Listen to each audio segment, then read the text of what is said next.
ақыр заман адамының ішетіні сары су болады. Берсең итің ішпейді, бірақ адамдар оған құмар болады дейді. Мен ойлаймын, сол сары су сыра шығар деп. Ананы ит ішпейді. Бірақ сыраханаларда үйлеріне алып кетіп, адамдар ішеді.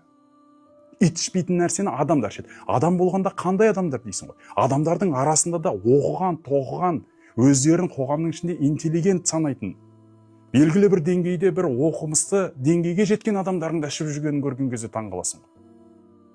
Ит ішпейтін сары суды қалайша мына оқыған, тоқыған азаматтар ішіп жүр деп ойлайсың да?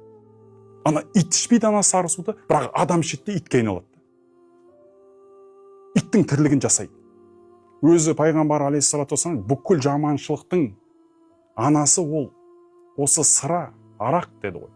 Және де мына арақ пен сыраның арасындағы айырмашылығы алпауыт екен.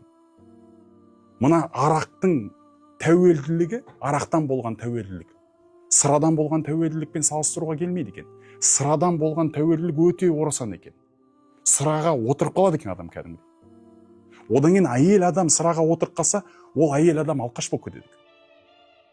Ондай әйел адам енді қайтадан сау өмірге қайту қиын екен. Реабилитация жасау қиын екен.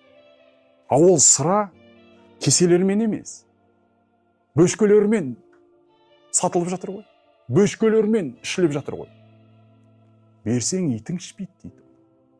Бірақ адамдар оған құмар болады дейді.